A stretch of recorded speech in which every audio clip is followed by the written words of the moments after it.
Good morning, everyone, and welcome to Think Future. My name's Calabucas, and once again, we're coming at you live from deep in the heart of Silicon Valley, California. We're talking innovation startups. The future, I don't know if I should be talking about innovation. Maybe I should stop talking about innovation. Maybe innovation is meaningless. Maybe nobody really cares about innovation. Maybe people just throw the word innovation out there because they want to sound cool. They want to sound different. They want to sound... But it's lost its meaning. It's lost its meaning.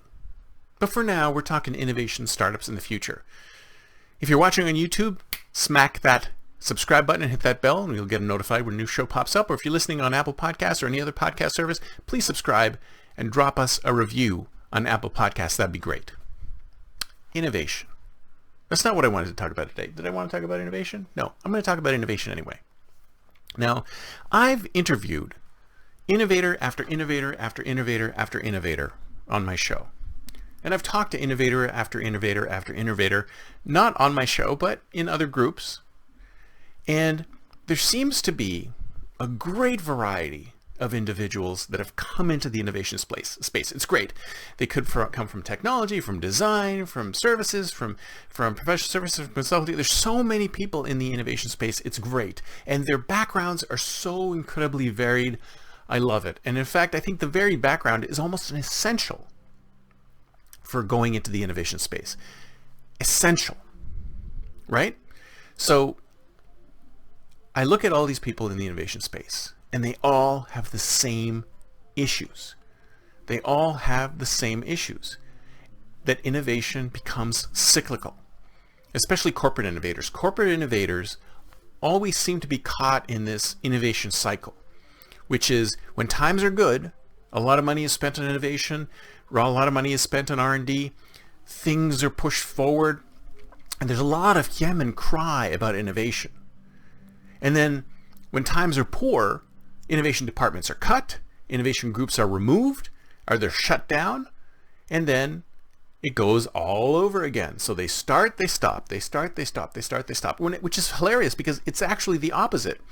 When times are tough, that's exactly when you need the innovation group to come in and help you claw your way out of this problem that you're in. You need innovative solutions to get back to where you were before. And if you've eliminated your innovation group, where are you going to get them?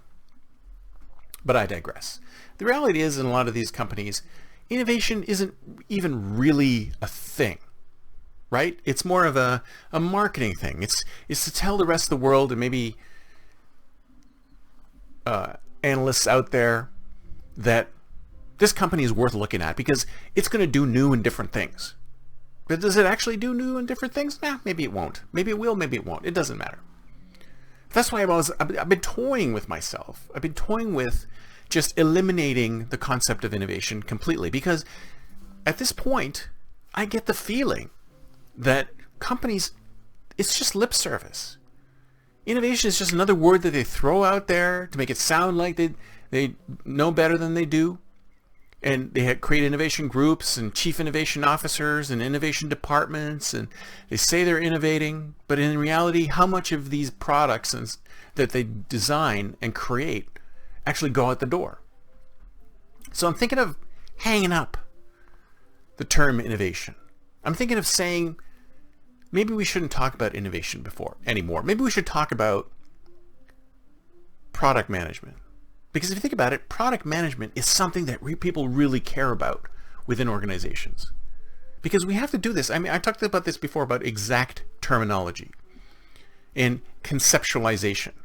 And I think AI may have a way to conceptualize concepts like product management, project management, program management, and understand that the skill sets required for all of those things are very similar. Or the skill set for innovation is very similar to the skill set for product management. But product management is one thing and innovation is a different thing, even though innovation and product management go hand in hand, because you cannot have product management without innovation. True product management requires innovation. It's a subset of product management. But product management as a concept is something that all companies believe that they need. Whereas innovation as a concept people say, well, it's part of the culture. We don't really need to work on it. We don't need to focus on it. In fact, everyone is an innovator. Everyone is an innovator. Feel free to come to your manager with any ideas for innovative products that you might want to put forward. Don't worry, we'll ignore them along with the rest of them.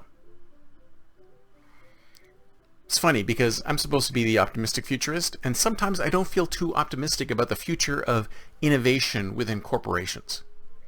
Because I've been through the cycles. I've been through so many of these cycles where innovation is thought of as important, then it's thought of as unimportant.